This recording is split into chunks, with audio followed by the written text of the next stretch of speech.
사도행전 1장 7절 말씀입니다.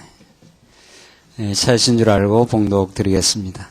가라사대 때와 기한은 아버지께서 자기의 권한에 두셨으니 너희 알 바가 아니요 오직 성령이 너희에게 임하시면 너희가 권능을 받고 예루살렘과 온 유대와 사마리아와 땅끝까지 이르러 내 증인이 되리라 하시니라. 8절까지 봉독 드렸습니다. 우리는 우리 첫 시간 신약교회의 그 배경 섭리 가운데 문화적 배경, 두 번째 정치적 배경까지를 통해서 하나님이 이미 다니엘서에 그 언약하신 대로, 예언하신 대로 하나님은 헬라를 세우고 로마를 세워서 하나님은 예수님 오실 그때를 준비시켜 가신 하나님의 뜻이 있었다. 자, 그러니까 우리는 지금 예수님이 오셔서 하나님의 영원한 작정을, 그 뜻을 하나님 뜻대로 뜻을 이루려고 권능과 뜻대로 이 헤롯과 빌라도가 이성에 모였나이다. 온 이스라엘 백성과 예수님을 죽이려고, 그것이 하나님의 뜻대로 되어지는 거라는 거죠. 그 영원하신 뜻대로. 이렇게 예수님이 이 땅에 오시는 것도 때가 찬 하나님의 경륜일 뿐만 아니라 이미 이전에 바벨론, 바사, 헬라, 로마, 이것도 이미 다니엘 선지자를 통해서 그 예언된 사건이에요. 금신상을 통해서 이렇게 이방 왕들이 세워지고 무너지고 하는 역사를 하나님께서 준비하시고 장차 뜨인 돌 대신 예수님이 오셔서 모든 그 신상들을 무너뜨려 버린다. 이것들은 세워졌다 무너졌다 하는 나라지만 예수님께서 이루실 그 영원한 나라는 영원히 무너지지 아니한다. 그래서 우리는 그런 것이 다니엘 예언인데 그 예언의 성취 사건이라는 거죠. 지금 헬라 문명이 섰다가 무너지고 로마가 지금 세워지는 역사는 저들이 잘나서 그런 게 아니에요. 시저 왕이, 가이사 왕이 그렇게 나타나니까 되더라. 그게 역사를 얼마나 그 인간 중심적으로, 그 가이사 왕을 중심으로 역사를 해석하는 거죠. 우리는 하나님의 예언 혹은 약속의 말씀, 언약의 말씀을 근거로 해서 이 말씀이 지금 성취되어 가는 하나님의 영광의 그 선포 사건이다. 하나님 자기의 능력을 지금 드러내고 있는 사건이라고 우리는 지금 이렇게 배경사를 지금 읽어나가고 지금 해석해 나가는 거죠.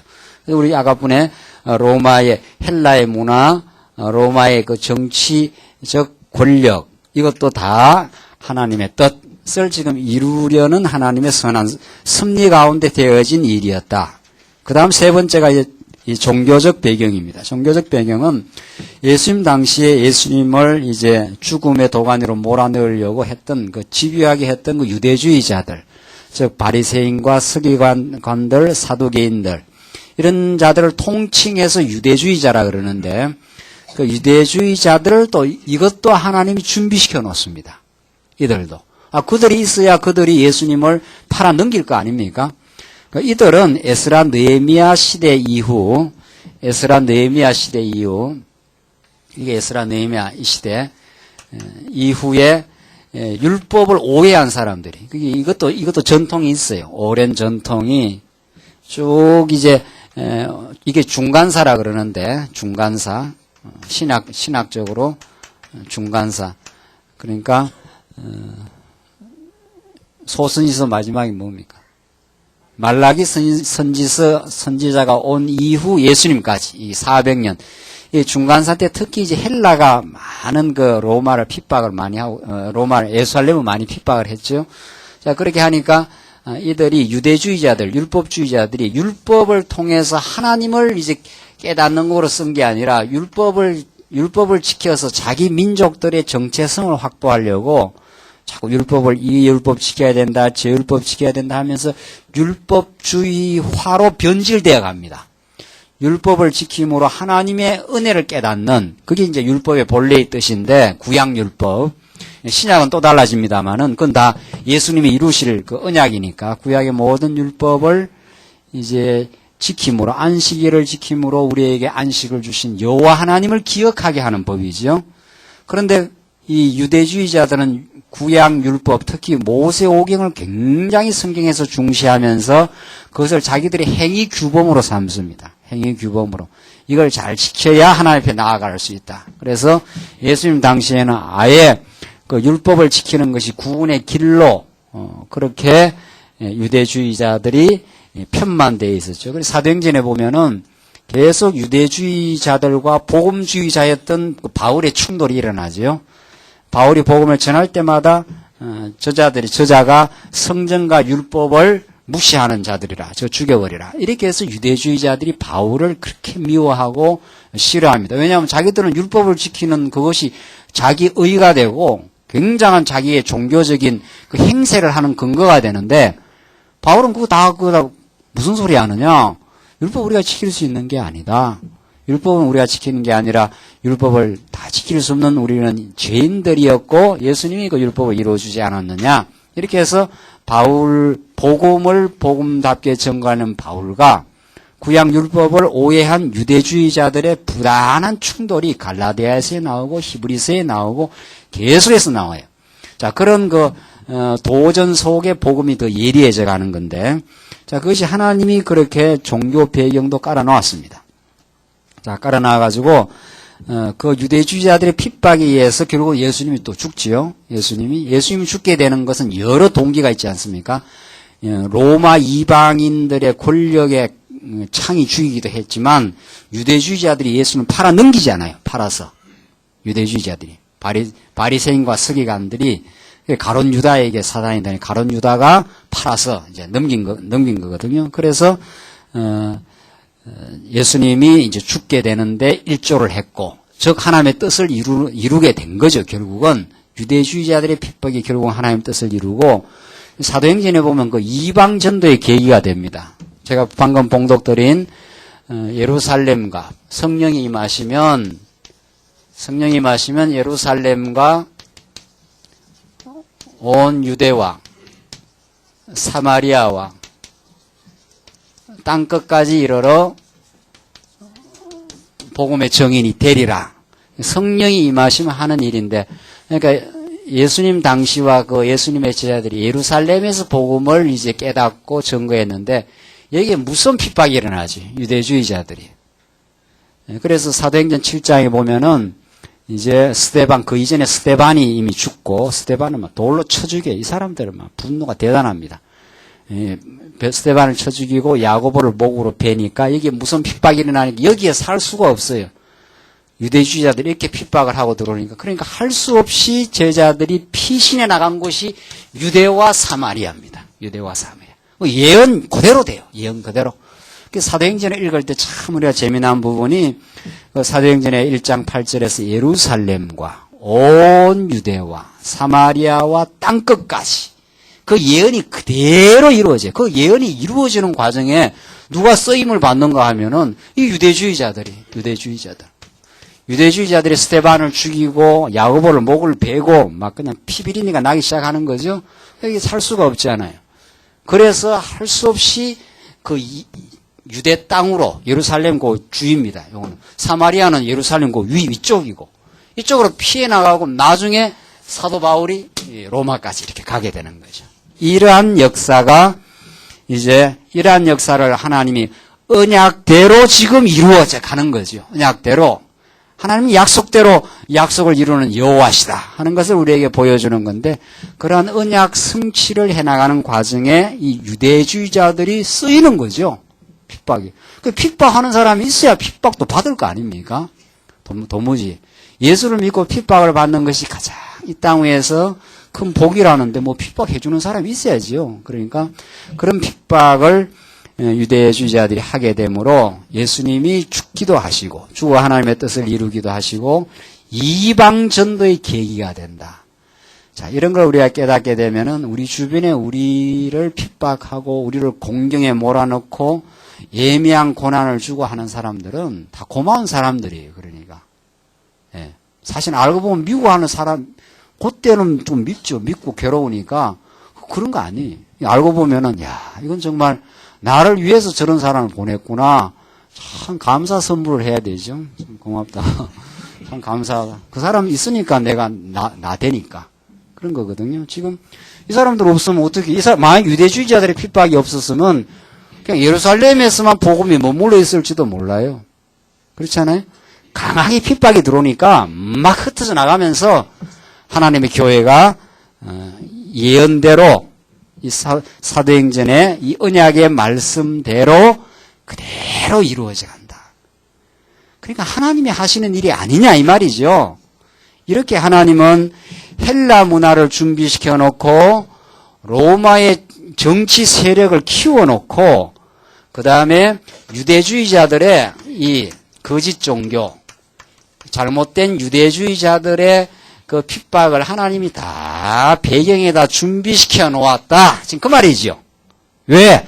하나님의 영원한 뜻을 이 땅 위에 지금 실현해 나가기 위해서 예수님이 십자가에 죽고 부활할 뿐만 아니라 그 복음의 진리가 계속해서 땅 끝까지 전파되게 하는 그 만사를 구비하시는 하나님의 섭리예요. 다윗의 마지막 고백에 하나님께서 만사를 구비해 놓으시고 하나님께서 역사하시니까 어찌 나의 소원과 뜻을 이루지 아니하랴. 다윗이 마지막에 사무엘 상하에서 그렇게 고백을 하지 않아요. 만사가 뭡니까? 만사. 만사. 다윗이 고백했던 이 만사. 만 가지의 모든 일을 하나님께서 다 구비해 놓으신다. 이 참 대단한 말씀이에요. 하나님의 뜻을 이루기 위해서 만사를, 우리는 지금 세 가지 예만 들었지 않았어요? 문화적 배경, 정치적 배경, 이때의 잘못된 종교적 배경. 요 세 개만 들었지만 이 세 개뿐이겠느냐 말이죠. 이 역사가 딱 이루어지기 위해서 여러분과 제가 오늘 이 자리에 있기 위해서 이 복음을 들으며 하나님을 깨닫고 하나님을 섬기며 바른 진리의 반석 위에 서 가도록 하기 위해서 하나님이 지금 만사를 구비해 놓고 지금 섭리해 나가셔요. 그런 하나님의 손길과 능력을 우리가 발견할 때라야 마음이 안정이 오고 마음에 확신이 찾아오고 모든 범사를 긍정적으로 드디어 소화를 해내고, 이런 말씀이 안 하면 어떻게 소화하겠어요? 전부 보이는 것보다 내 마음에 안 드는 거, 내 뜻대로 안 되는 게 그게 뭐 태반사인데, 세상 만사가. 그러니까 내 뜻대로 지금 안 되는 건 하나님이 새로운 계획을 지금 준비시켜 나오고 있다. 틀림없는 거예요. 내 뜻이 안 되어야 하나님의 새로운, 하나님이 작정한 뜻이 지금 이루어갈 거 아니냐 말이죠. 그런데 우리는 뭐 내 뜻대로 조금 안 되기만 하면 그냥 좌절해. 안 되기만 하면. 이게 안 돼서 좌절할 일이냐 말이죠. 예루살렘에 이 무서운 핍박이 들어오는 것이 이스라엘 이 사도들한테는 안 좋은 거 아니에요. 막 죽어나가고 지금 야고보가 목배임을 당하는 이런 무서운 지금 핍박이 들어오니까. 안 좋은 것 같아도 그것 때문에 지금 복음이 막 퍼져나간다니까요. 저 아름다운 뜻이 이루어져 나가요. 그래서 이 배경사 공부도 참 재미난 공부예요.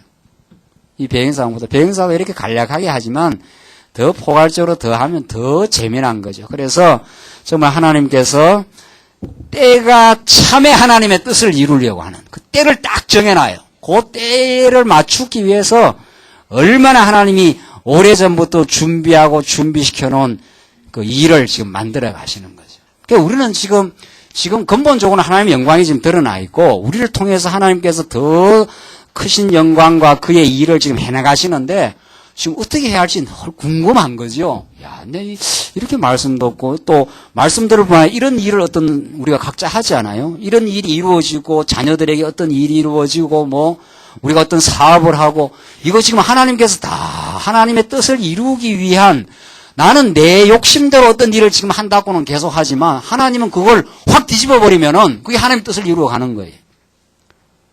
로마 시즌은 자기의 패권을, 제국주의적 패권을 이루려고 막 전 세계로 막 나라를 집어삼켰지만 하나님은 그걸 사용해서 복음을 써버리는 거예요. 복음 전파에.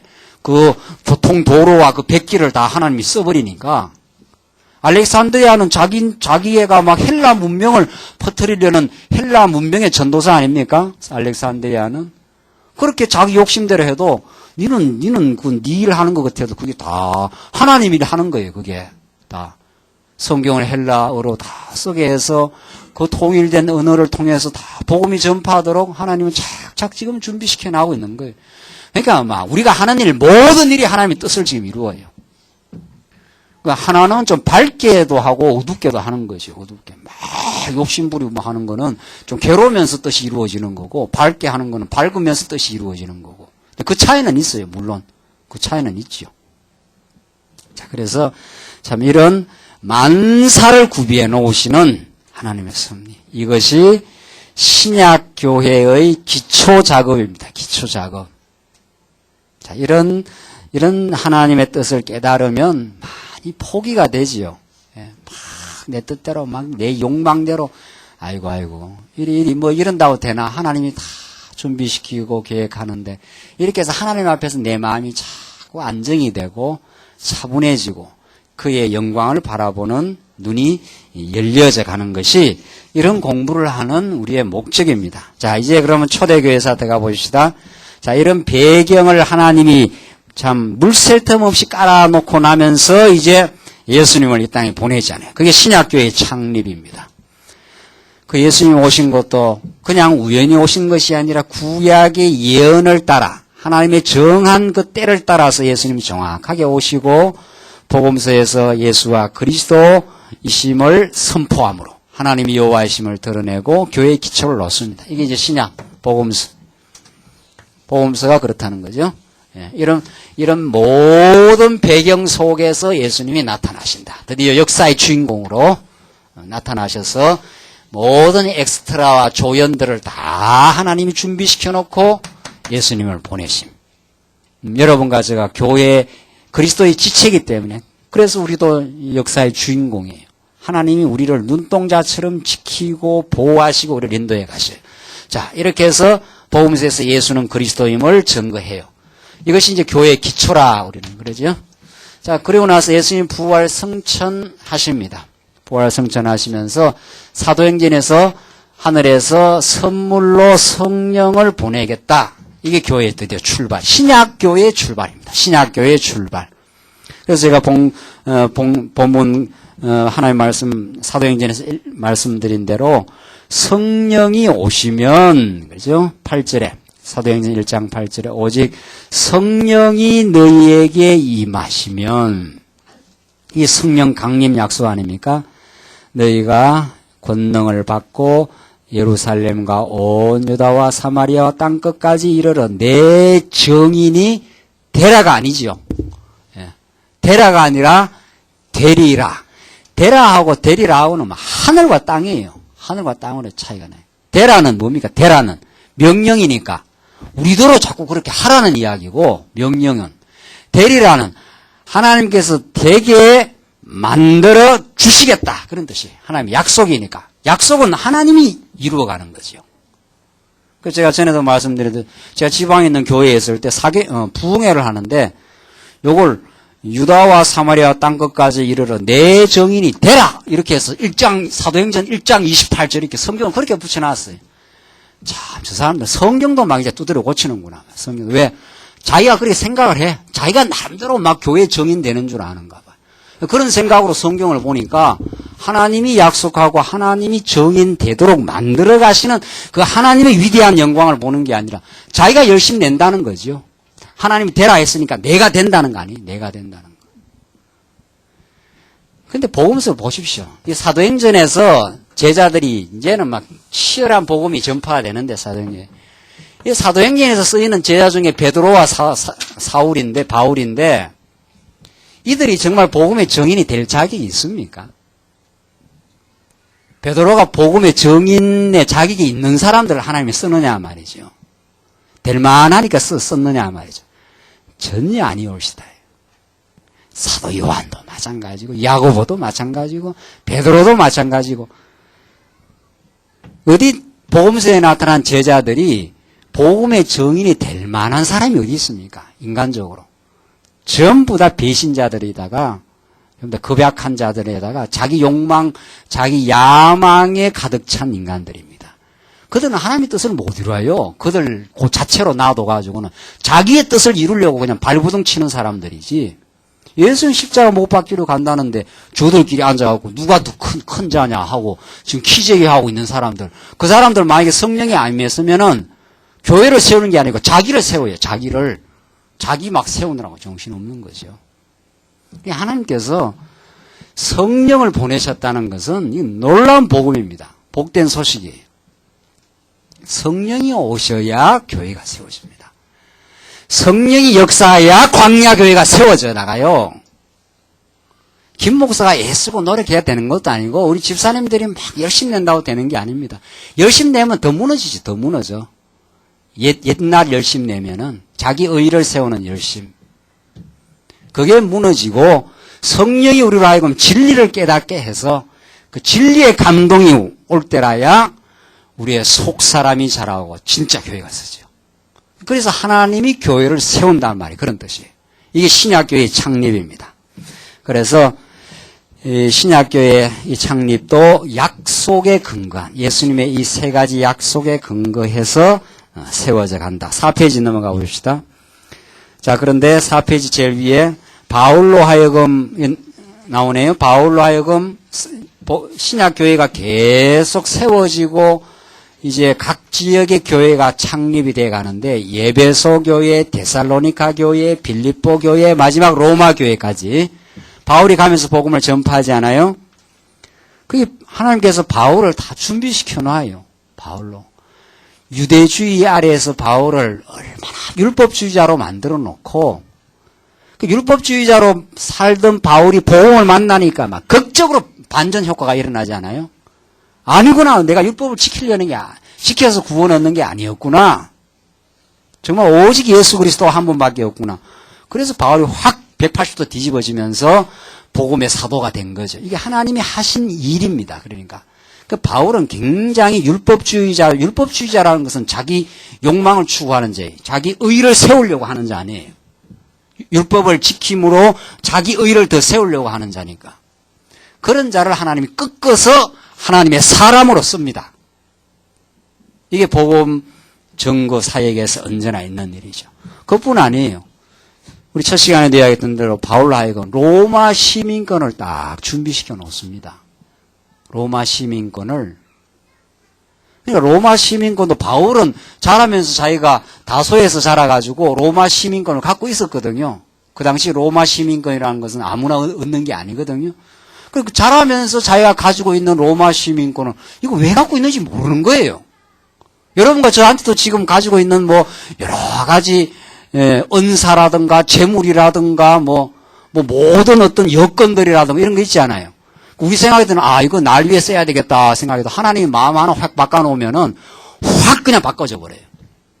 그게. 그러니까 우리는 그런 거 믿기 때문에 예배당지를 걱정은 안 하잖아요. 하나님께서 장안조한교회 지을 때도 3억인가 뭐 현금 그래밖에 없는데 지은 게 그 16억 한 그 20억 가까이 돼요. 그게 다 하나님이 다 준비시켜 놓고 하나님께서 예배당 지어야 되겠다 하면은 지금 막 은행에다 저금 시켜 놓지 않아요?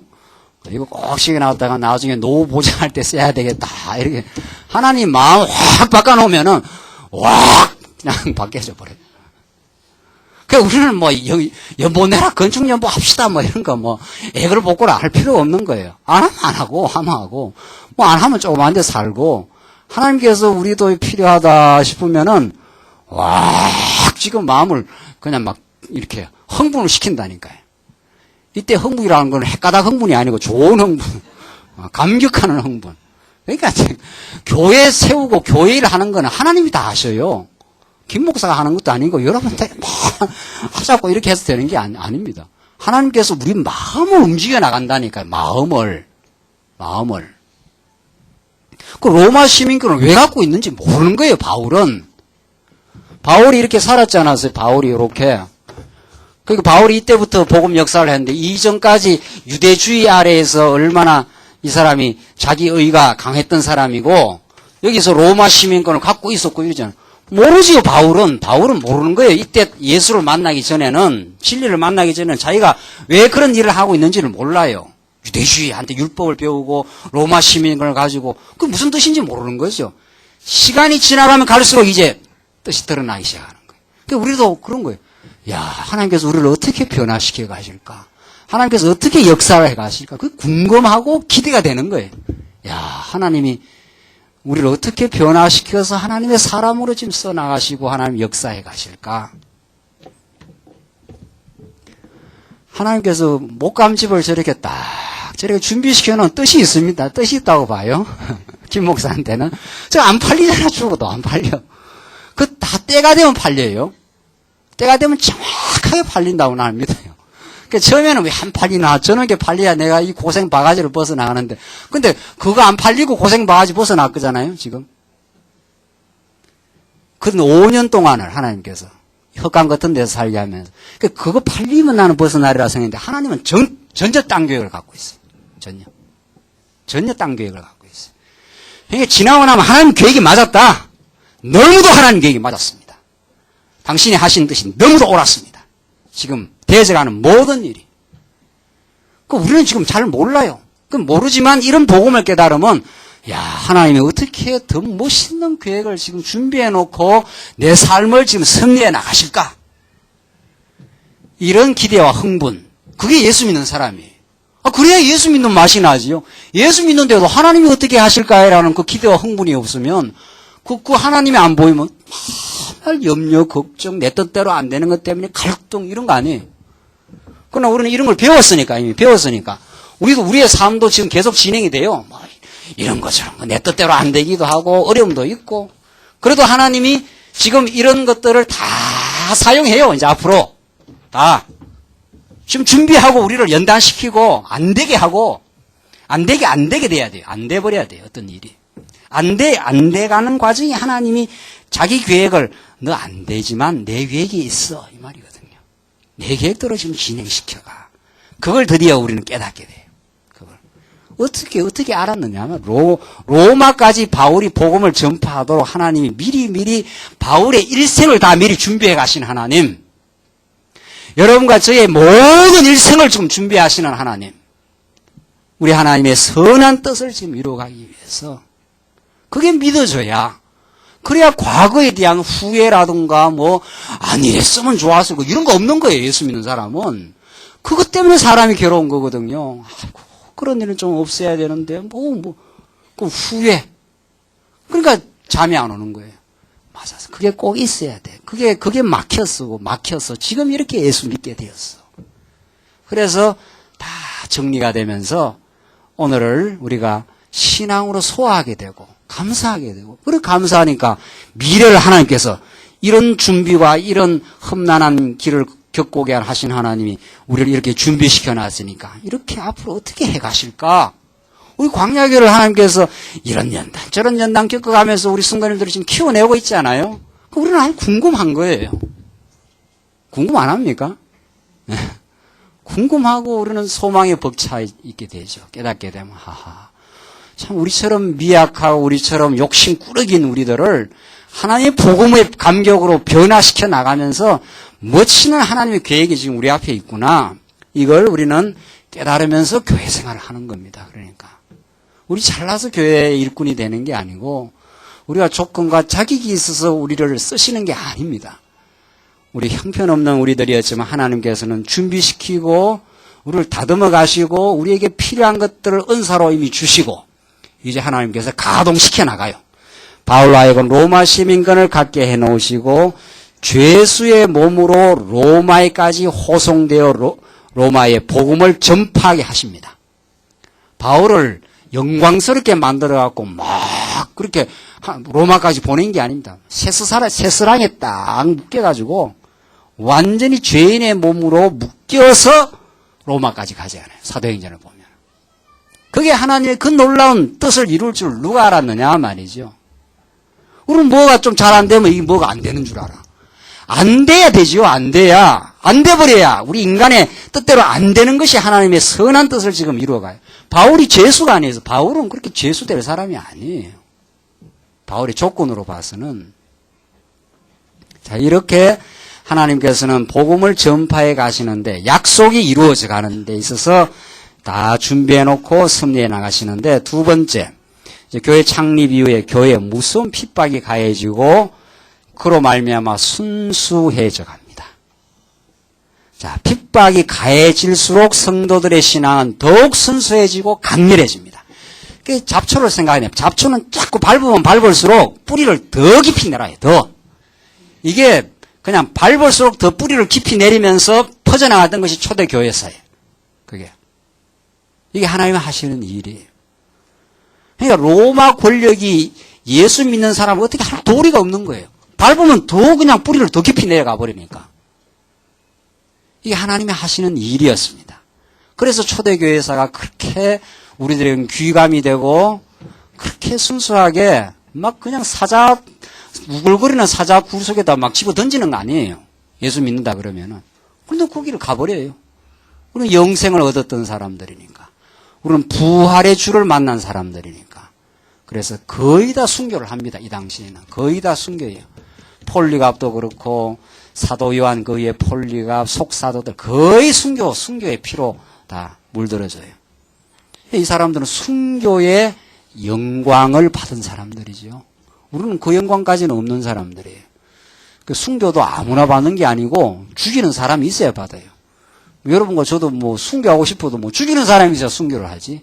예. 그러니까 이 시대는 순교의 영광은 없는 거예요. 우리 예수 믿고 최고의 영광이 순교인데 예수를 위해서 죽어버리는 건데 그건 안 되면 적어도 예수를 위해서 고난받는 거 그게 이제 둘째 영광쯤 되는 거죠. 이 시대에는 그러한 정말 찬란한 순교의 영광을 하나님께서 허락하셨던 시대입니다. 자, 이것도 디모데후서 3장 12절을 보면은 예언이 되어 있습니다. 이미. 뭐라고 되어 있는가 하면 무릇 그리스도 안에서 경건하게 살고자 하는 자는 핍박을 뭐라고 그랬나 하면은 받으리라 이렇게 되어 있어요. 이게 예언입니다. 하나님께서 바울에게 준 예언의 말씀이에요. 무릇 경건하게 살고자 하는 자는 핍박을 받으리라는 예언의 성취예요. 그 바울의 예언대로 초대교회가 그 핍박 속에서 힘있게 살아가는 거죠. 그러니까 그건 그럴 수밖에 없어요. 왜냐하면 이 복음을 깨닫고 살아가는 이 가치는 세상 가치하고는 달라요. 지금 이방 종교하고는 다르니까 그들과 충돌이 있을 수밖에 없고 그들에 의해서 오히려 핍박을 받을 수밖에 없는데, 자, 그런 디모데후서에서 나오는 그 예언 말씀이 그대로 역사 가운데서 초대교회사, 이 지금 우리 초대교회사 배우잖아요. 초대교회사 여기까지고 그다음에 이제 중세사, 종교개혁사 이렇게 나가는데 이 시대에 말할 수 없는 핍박이 이미 바울에게 주신 예언 말씀의 성취 사건이라 그렇게 봐야 이건 그대로 성취가 되어졌구나 하는 것을 우리가 알 수 있는 거죠. 그 다음 보시면은 이제 311년 밀라노 칙령입니다. 이게 한 2세기, 1, 2세기 오랜 핍박의 세월을 거쳐나가면서 311년, 그러니까 4세기 초지요. 이게 4세기 초를 지나가면서 밀라노 칙령에 의해서 기독교가 공인이 됩니다. 드디어 국교로. 그러나 이것이 오히려 교회의 타락의 단서입니다. 자, 우리는 지난 첫 시간 교회가 이제 꺾어지는 그 지점, 교회가 요 순수한 길을 잘 가다가 요 꺾어지는 지점이 있다 그랬죠. 요걸 공부를 잘해야 돼요. 어떤 동기와 계기에 교회는 바르게 가다가 꺾어지는가, 그리고 어떤 또 동기에 의해서 여기서 다시 새로운 길을 찾게 되는 그 계기는 뭔가. 교회사는 이런 것들이 굉장히 중요한 그 핵심입니다. 핵심. 311년 밀라노 칙령에 의해서 핍박이 사라져요. 핍박이 사라지고 예수 믿는 것이 그 시대에 오히려 더 좋은 거예요. 예수를 믿으면. 그러니까 오늘날도 그러지 않아요. 오늘날도 왜 사람들이 큰 교회 갑니까? 왜 큰 교회 갑니까? 물론 뭐 큰 교회 그냥 찾아가는 사람도 있지만 사업 생각하고 정치 생각하면서 큰 교회 가는 사람들이 많아요. 이제 정치가 원래 이제 정치 바람이 부는데 벌써 그 사람들 그 정치 후보자들이 다 교회 이렇게 나가거든요. 교회. 정치 때가 되면. 그 왜 나갑니까? 그 사람들은. 그 사람들은 예수를 생명으로 믿어서 나가는 게 아닙니다. 그 사람들은. 워낙 예수 믿는 사람들이 이 시대에 많고, 예수 믿는 사람들이 돈도 많고, 예수 믿는 사람들이 표도 많고 하니까, 거기에 부합하러 나가는 거예요. 영합하러. 이게 이제 예수 믿어가지고 핍박받는 게 아니고, 예수 믿으면 더 세상이 더 좋은 거예요. 더. 이래되면 이제 가짜가 많은 거죠. 교회 안에. 그건 이제 진리를 찾아서 온 사람들이 아니에요. 그 사람들은. 진리의 갈증을 가지고 오직 교회는 진리의 갈증만으로 모여져 가는 사람들. 그게 교회를 순수하게 하는 건데 교회 가니까 참 좋더라. 사업하기도 참 괜찮고 이런저런 사업도 괜찮고 정치하는 사람 정치표도 많이 얻고 말이지. 이게 이제 밀라노 칙령 313년 요 시점입니다. 요 시점. 그 이전에는 아주 무서운 핍박이 가해지고 어려움이 많은 세대예요. 핍박과 어려움이. 이 시대가 교회는 순수해요. 이 시대가. 그러니까 교회 수가 자꾸 많아지고, 이게 이제 314년 교회 수가 갑자기 많아져요. 막 지하에서 지상으로 이제 교회가 올라오기 시작하니까, 막 여기저기 교회가 세워지고 사람들이 막 떼서리로 몰려들고. 감독의 권위가 점점 올라가기 시작하고. 그게 이제 타락의 징조예요. 타락의 단초예요. 그게. 그 시작이에요. 그때부터가. 그러니까 우리 광야교회는 뭐 얼마나 모이겠습니까만은 모르죠. 또 하나님께서 또 얼마나 또 많이 모이게 할지는 모르지만. 그럼 저는 아예 기대를 안 해버리니까. 아이고 나는 우리 오시는 성도님만 해도 많아요. 지금도 많아요. 너무 많아요. 너무 많아서 어떻게 제가 다 어떻게 돌볼 수도 없고 무슨 이제 일꾼들이 썼으니까 일꾼들하고 같이 협력해서 자꾸 해나가는 건데. 근데 좀 더 많아진다 칩시다. 조금 더. 딱 교회 부흥해서 좋다. 그럴 일이 아니에요. 성도님들이 많아진다는 건 우리가 돌봐야 될 사람들이 많다는 뜻이고 우리가 더 많은 수고와 땀을 흘려야 될 일이 많다는 거지. 광야교회 수가 많아지면 그냥 좋겠단 말이에요. 그런 거 아니에요. 우리 교회는 그런 게 아니에요. 오히려 조심스럽고 더 경계의 꽃피를 바짝 쪼아야 되고 숫자가 많아진다. 여기서 한 150명, 200명 많아진다. 그 좋아할 일 아니에요. 좋아할 일이라기보다도 경계를 해야 될 일이고 더 조심스럽게 진리에 무장을 해야 될 일로. 그렇게 교회사는 우리에게 가르쳐 줍니다. 교회사가. 밀라노 칙령의 이 교회의 공인 사건이 오히려 순수한 교회 성도들을 흩어려 놓는. 많구나. 많아지니까 여기서는 한 행세도 되는 거예요. 오히려 숫자가 적을 때는 그 행사할 거나 뭐 있습니까? 숫자가 적을 때는. 그 숫자가 적은 교회를 잘 안 간다는 거예요, 사람들. 왜? 거기 가면 뭐 짐도 져야 되고 뭐도 해야 되고 말이죠. 이러니까. 큰 교회 가면은 그냥 묻혀가는 거예요, 그냥. 적당하게. 예수님, 하나님 인사 안 할 수는 없고 주일날만 적당하게 묻히가고 쑥 지나가 버리면 되니까. 한국교회 성도들이 지금 그렇게 돼가는 거 아니에요, 지금. 그래서 한국교회는 지금 이제 계속 부패와 타락의 늪을 이제 갑니다, 지금. 계속 가고 있어요, 지금. 가요. 그래서 큰 교회 모이는 사람들이 다 생각이 딴 데 있는 거예요. 진리를 찾아서 가는 게 아닙니다, 그 사람들이. 지금. 그거 가면 편안하고, 그거 가면 장례식도 다 해준다는 거 아니에요, 장례, 묘지터까지 교회에서 다 마련했다는 거 아니에요. 좋은 거죠, 그러니까. 그런 데 가면은. 왜 이 광야교회 오겠냐 말이죠. 여기는 와서 짐져야지. 가만 보니까, 돌아가는 거 보니까 그냥 안 와요, 그러니까. 우리는 오지 말라는 거예요. 안 오게 되면은 올 이유도 없어요, 그런 거 보고 오려면은, 그런 문화적 혜택 같은 거, 교회에서 해주는 그런 거 보고 올 이유도 없는 거예요. 그걸 왜 와요, 우리 교회를. 교회가 좋은 데가 얼마나 많은데, 기라성 같은 교회가 지금 얼마나 많은데, 지금, 체제 정비가 잘 돼 있고, 묘지터까지 다 지금 사놓고, 딱딱 사람 들어오면 다. 우리는 그런 거 하나도 없잖아요. 전부 우리는 만들어 가야 될 일, 땀 흘리고 수고해야 될 일들밖에 없어요. 그러니까 오라 소리를 못 하는 거예요, 우리는. 오시라고.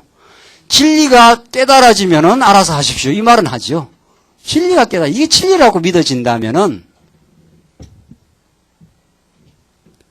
그래서 핍박 속에서, 그 고난 속에서 교회가 순수해지고 강건해졌다가 이제 변질의 요소가 보이기 시작하는 게 초대교회의 마지막 부분인데, 그 다음 세 번째, 이단의 도전과 교리적 방어가 있습니다.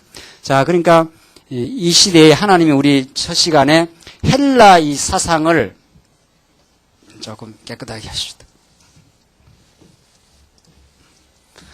하나님이 헬라 문화를 만들어 놓고 그 헬라 문화는 교회와의 언제나 도전 세계로 계속 흘러갑니다. 계속 흘러가요. 계속.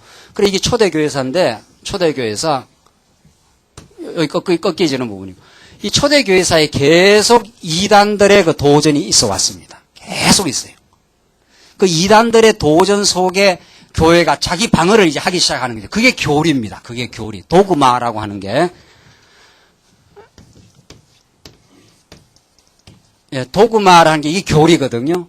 그래서 우리 전통 신학에서 도그매틱 테올로지 하는 것이 이게 교의 신학입니다. 교의 신학.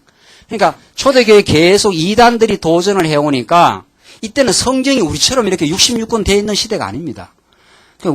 우리 시대하고 이 시대하고는 상황이 완전히 달라요.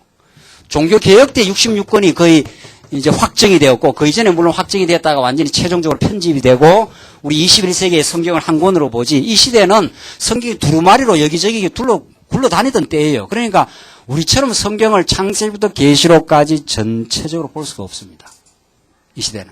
그러니까 부분적인 기독교의 깨달음으로 진리 변증을 해간 거죠. 저쪽에서 도전을 하니까 이쪽에는 그게 아니야 이렇게 하면서 이제 방어를 해나가는 거죠.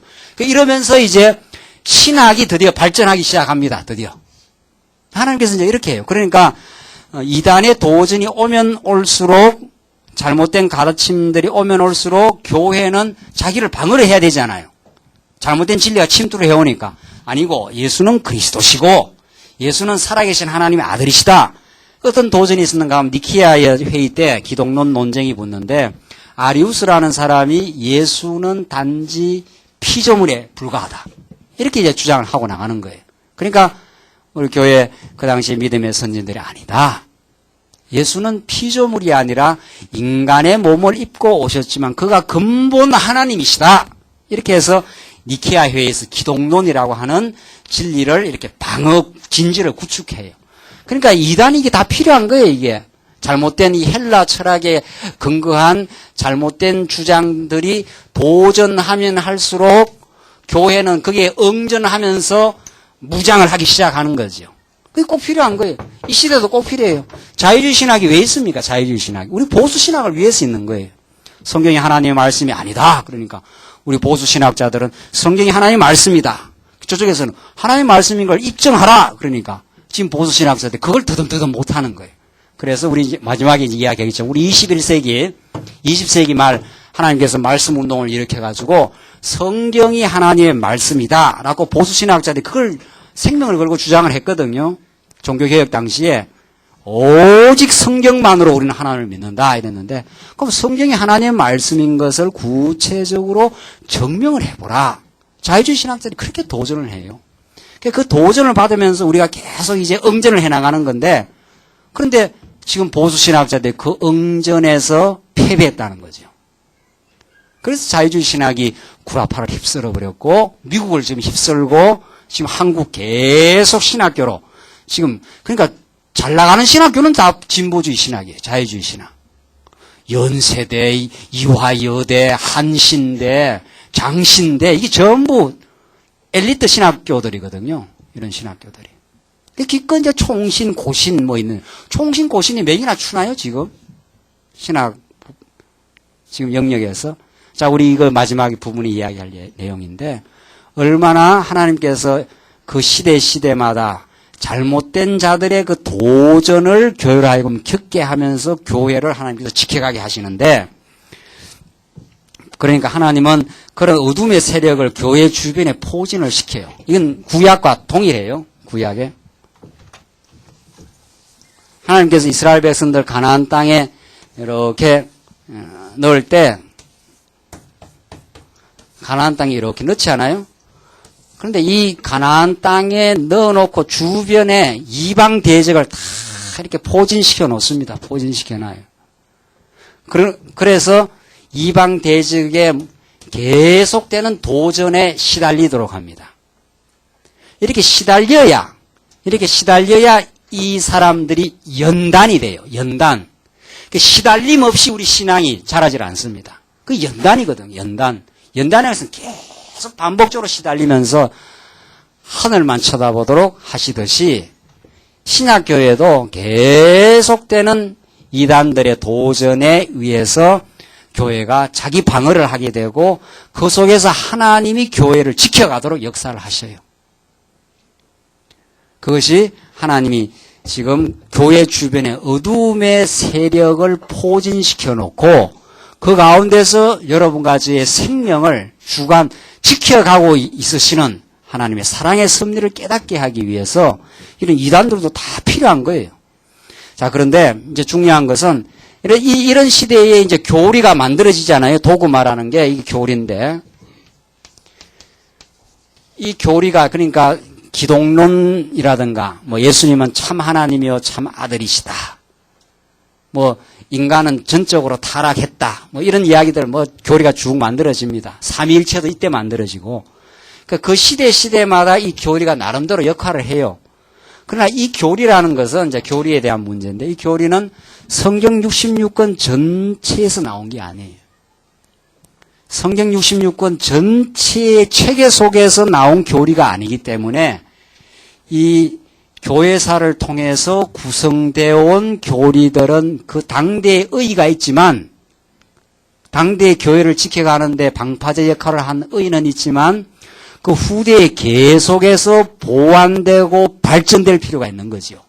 성경 해석이 더 깊이 있게 되고 더 포괄적으로 되면 될수록 부분적으로 나온 교리들을 포괄적으로 새롭게 발전적으로 바꾸어 나가야 될 이유가 있는 거죠.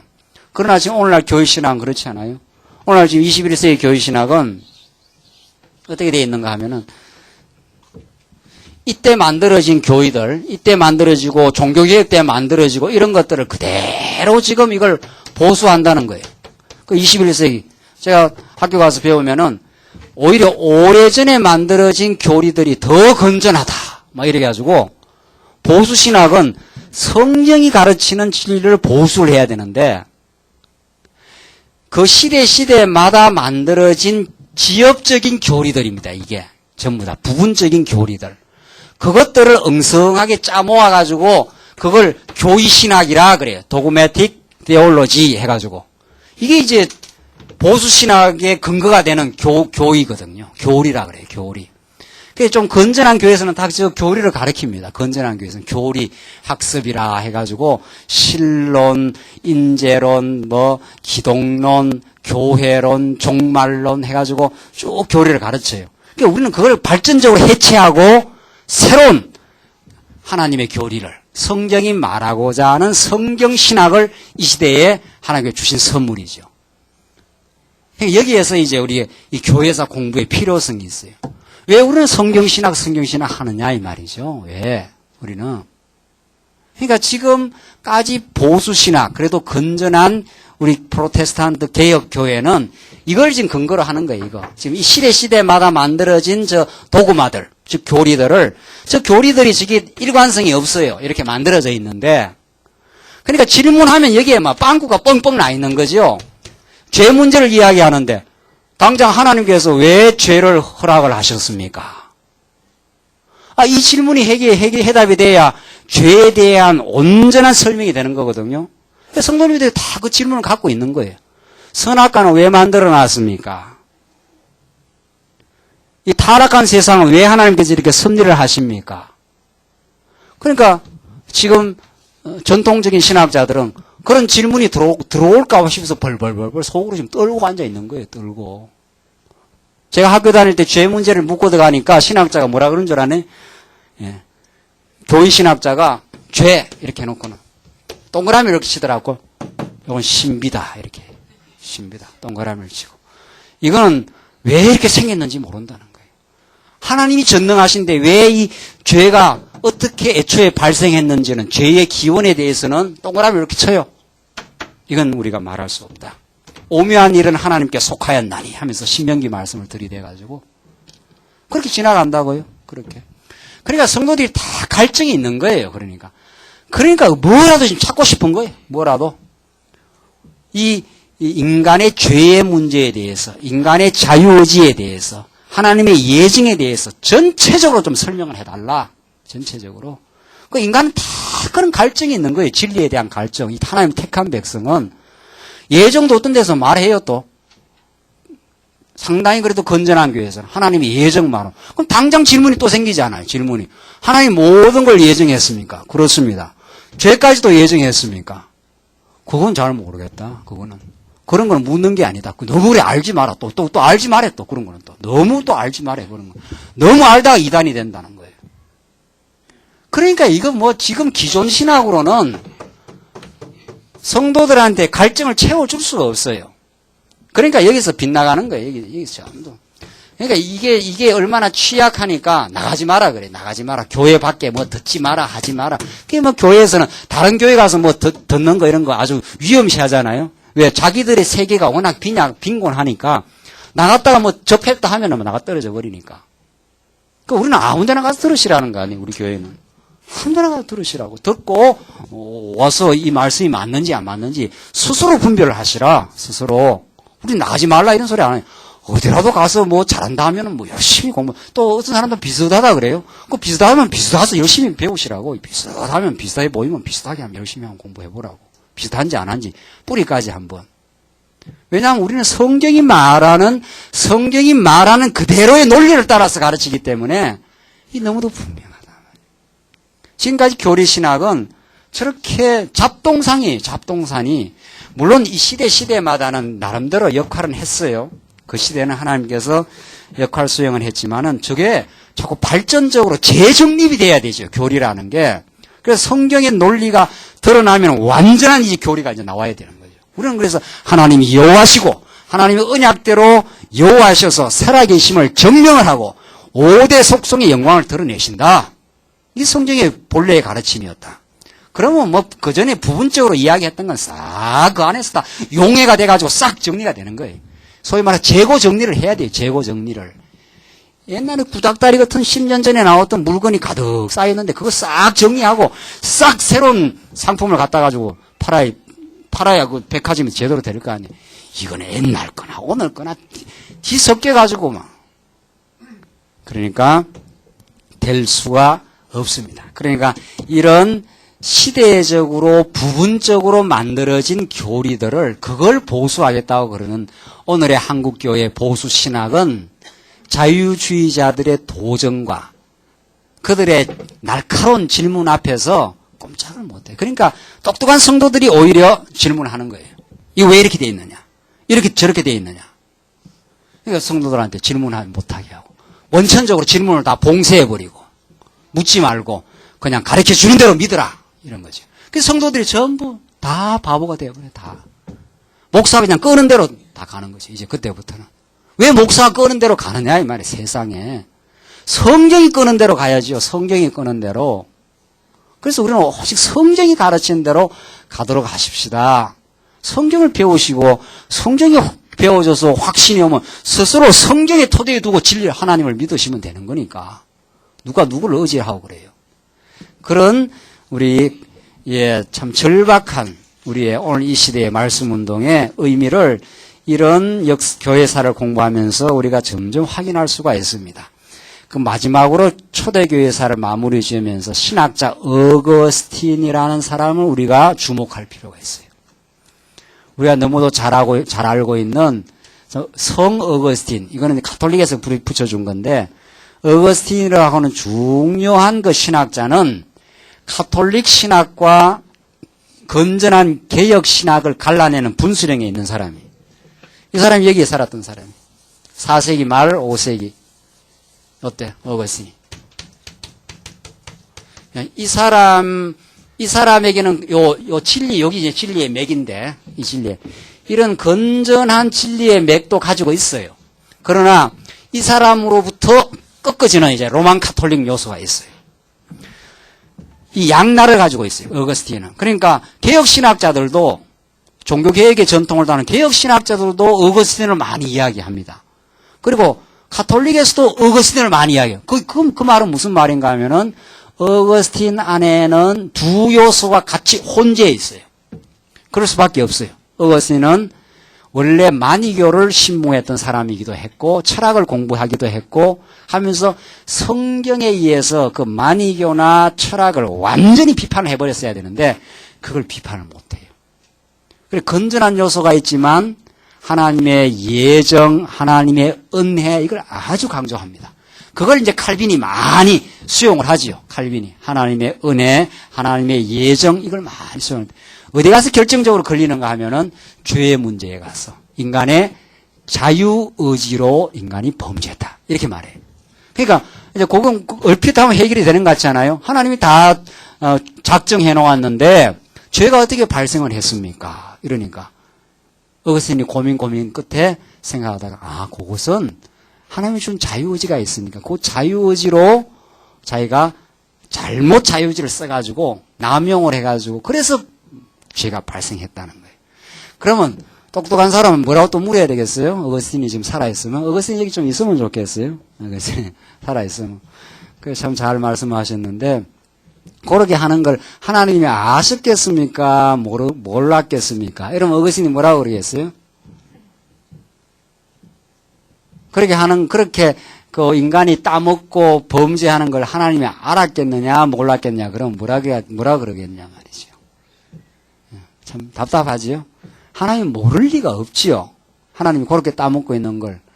자 그러면 한 번 더 하나님이 그걸 막을 수 있습니까? 못 모아서 그냥 놔둔 겁니까? 그럼 또 어거스틴은 또 답답한 거지요. 어거스틴은 그렇게 미봉책으로 풀었습니다. 인간이 그렇게 자유의지로 따먹어서 죄가 발생했다. 이게 하나님하고는 관계가 없다는 거죠. 그런데 하나님하고 세상 관계없는 일이 이 세상에 있을 수 있나요? 하나님하고 무관하게 이 세상에 일어날 수 있는 일이 있느냐 말이죠. 하나님 모를 리도 없고 하나님 막으려면 막을 수도 있는 거예요. 그게. 어거스틴이 그렇게 인간 중심적으로 죄를 풀어간 거지요. 아니에요. 그게 지금 개혁교회의 죄의 아까분에 개혁신학자들이 죄를 설명하는 게 그까지만 설명해요. 그러나 그 사람 똑똑한 사람이에요. 그 사람이 알고 있어요. 질문을. 그렇게 인간이 따먹었으면 하나님 몰랐겠느냐 말이죠. 하나님 그거 왜 안 맞고 놔뒀느냐 말이죠. 왜 그 아담이 선악과를 따먹고 그렇게 우리 인생들이 지금 고통을 받고 죄 때문에 몸부림치는데 그걸 왜 하나님이 놔두겠느냐.